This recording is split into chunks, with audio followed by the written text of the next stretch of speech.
நெல்லை மாஞ்சோலை தேயிலை தோட்ட தொழிலாளர்களுக்கு மறுவாழ்வு வசதிகளை செய்து கொடுக்கும் வரை வெளியேற்றக்கூடாது என தமிழக அரசுக்கு உயர்நீதிமன்ற மதுரை கிளை உத்தரவிட்டுள்ளது. நெல்லை மாவட்டம் மாஞ்சோலையைச் சேர்ந்த அமுதா என்பவர் உயர்நீதிமன்ற மதுரை கிளையில் பொதுநல வழக்கு ஒன்றினை தாக்கல் செய்தார். இதில் தாங்கள் மாஞ்சோலையில் 2 தலைமுறைகளாக வசிப்பதாகவும் 2028ஆம் ஆண்டு பிப்ரவரியோடு குத்தகை காலம் முடிந்த பின்பு இந்த நிலம் அரசிடம் வழங்கப்பட இருப்பதாக குறிப்பிட்டுள்ளார். ஆனால் குத்தகை காலம் முடியும் முன்பே பிபிசிடிஸ் நிறுவனம் தேயிலை தோட்ட தொழிலாளர்களை வெளியேற்றும் நடவடிக்கையில் இறங்கியுள்ளதாகவும் ஆகஸ்ட் 7ஆம் தேதிக்கு முன்பாக வெளியேற வேண்டும் என மாஞ்சோலை தேயிலை தோட்ட தொழிலாளர்களுக்கு நோட்டீஸ் அனுப்பப்பட்டுள்ளதாக கூறியுள்ளார். வீடு கூட இல்லாமல் சில மாஞ்சோலை தொழிலாளர்கள் ஏழ்மையான சூழலில் வசிப்பதாகவும் திடீரென அங்கிருந்து வெளியேற அறிவுறுத்தப்பட்டுள்ளதால் செய்வதறியாது தவிப்பதாக அந்த மனுவில் குறிப்பிட்டுள்ளார்.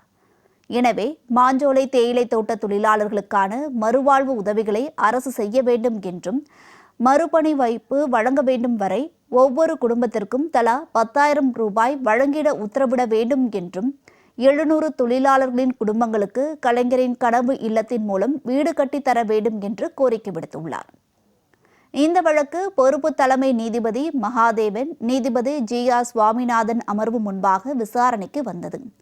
அப்போது மனுதாரர் தரப்பில் இலங்கை தமிழர்கள் பலருக்கு மறுவாழ்வு திட்டத்தின் கீழ் ரப்பர் கழகத்தில் பணி வழங்கப்பட்டுள்ளதாகவும், ஆகவே மாஞ்சோலை தேயிலை தோட்ட தொழிலாளர்களுக்கு இலவச வீட்டுமனை பட்டா, கலைஞர் கனவு இல்ல திட்டத்தின் கீழ் வீடு போன்றவற்றை செய்து தர வேண்டும் என்று வாதிடப்பட்டது. அதற்கு அரசு தரப்பில் பிபிடிசி ஒரு தனியார் நிறுவனம் என தெரிவிக்கப்பட்டது. இருதரப்பு வாதங்களையும் கேட்டறிந்த நீதிபதிகள் மாஞ்சோலை தேயிலை தோட்ட தொழிலாளர்களுக்கு மறுவாழ்வு வசதிகளை செய்து தரும் வரை அங்கிருந்து அவர்களை அகற்ற எந்த நடவடிக்கையும் எடுக்கக்கூடாது என உத்தரவிட்டனர்.